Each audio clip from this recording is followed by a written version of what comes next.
This video is going to tackle the topic of the balance of payments.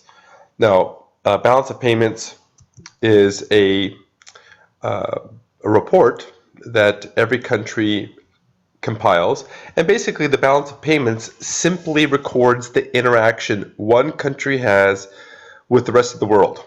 And of course, the interaction in economic terms is going to deal with either trade of goods and services or trade in finances. So let's talk about trade in goods and services with the typical income circular flow diagram. Now here we see two market participants, firms and households, right? And they interact each other in two different markets. One is the product market, and that's where firms bring goods or services to market, and households buy those goods and services.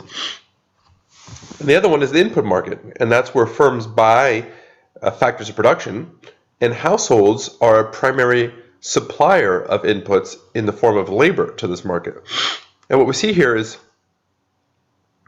firms need inputs. They go to the factory, and of course they pay for those inputs with money.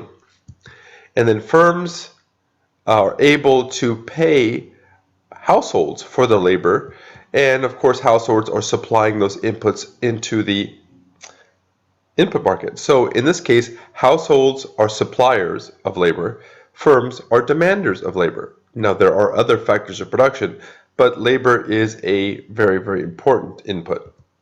Now, once those workers go to work at the factory, they bring goods and services to the product market, and hopefully firms get paid for that. Now, who bought those goods and services in the product market? Well, households did. They brought the money that they earned from the labor market, and they bought goods and services.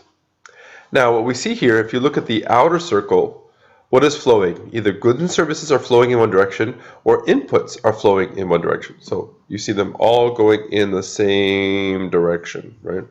And look at the inner circle. What's flowing here is money is flowing. Now, the way this helps us understand trade is a leakage of income out of the circular flow or an injection into this circular flow. So leakage, income not spent directly on output. So if you buy a foreign-made good, that means you're spending some of the income you earned in the production market on an item made elsewhere. So that's money leaking out of our circular flow. And of course, the injection is money coming in. So an export is an injection of money coming into this flow. Something is produced here, sold someplace else, and of course, money comes into our economy. So let's look at this of injections and leakages and how they can impact economic activity with a classic leakage and injection, savings and lending. So here you've got a household right here. Now, if a household earns money from the input market and they save some of that before they spend it, that's money leaking out. So what we have here is savings is money leaking out into the banking sector. Now, if that money is leaking out and is not replaced, economic activity's got to contract, right? The reason why it's got to contract is because if you're earning money to produce something and you don't buy what you produce, inventory will build up.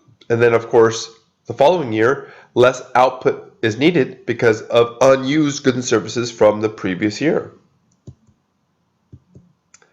Now, of course, money that finds itself into the banking sector does find its way back in the economy in the form of lending. And in this case, we see households saving and then banks lending to firms, or banks could lend money to households too.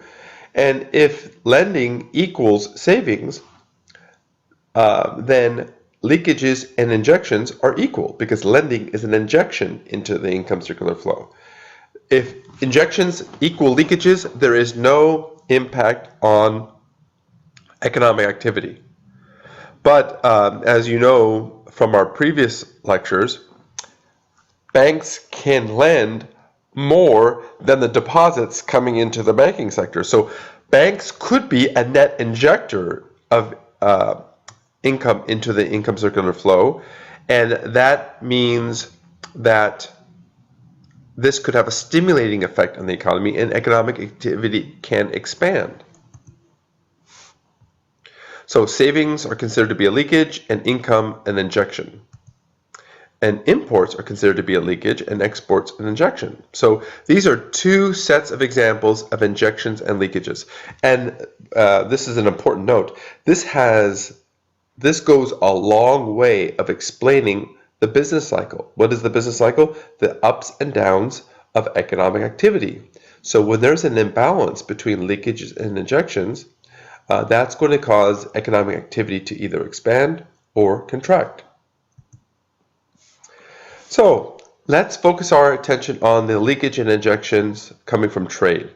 So how can you keep track of a country's trade and investment activity? Well, like I said at the start of this video lecture, balance of payments is a system of keeping track of activity between countries. And there are really three parts to the balance of payments. On one side, there's the capital account, the current account, and that keeps track primarily of trade. Now, there are some other aspects to the current account, but the bulk of the activity being tracked here is trade of goods and services. And the other, it keeps track of financial movements, and that's the capital account and the financial account.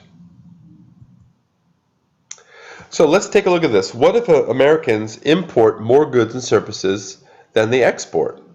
Then they are running a trade deficit.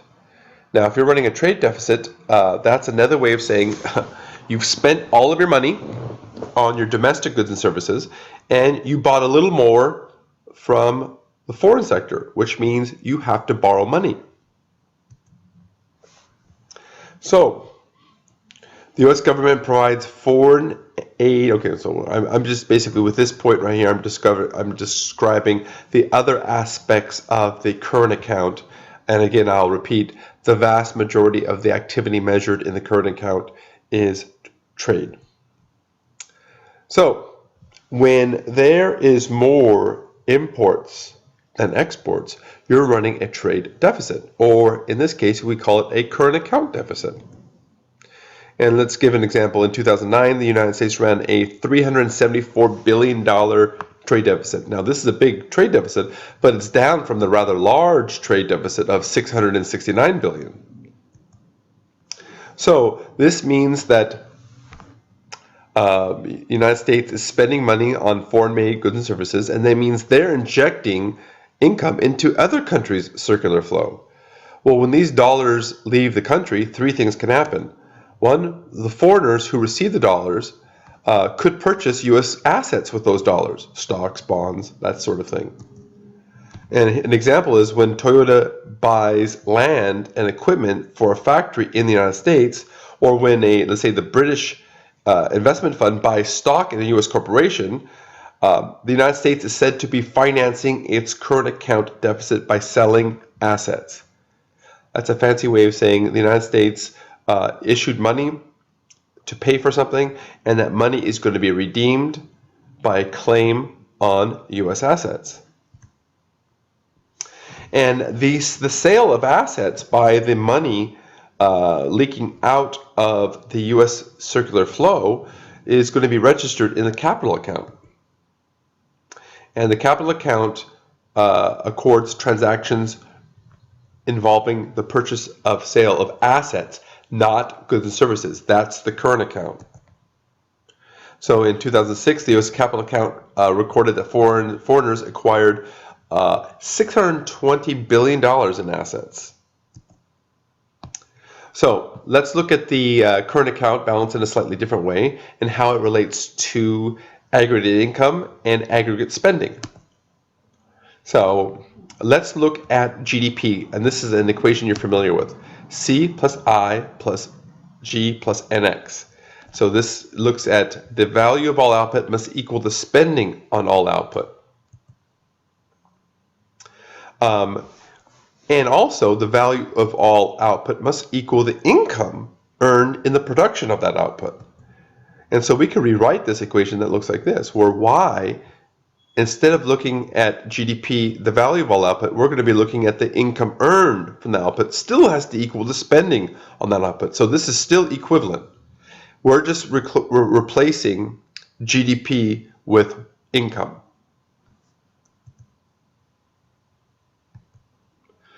So let's take a look at this identity rearranged a little bit. What we're going to do is we're going to take the spending on consumer goods, investment goods, and government goods and services and move that over on this side to isolate net exports. And this indicates that the current account balance measured over here is simply the difference between income and domestic spending right here. And so if a country has a current account deficit, meaning this number is negative over here, it means that domestic spending is greater than income. So you can see how domestic spending is greater than income. Now you understand why when someone says that the United States ran a trade deficit, that deficit must be financed in some way. And you can see that right over here. So the relationship of the current account can be carried even further. What we're going to do is we're going to run through this. I'm going to break for the video for right now, but then we're going to run through these equations through the capital account.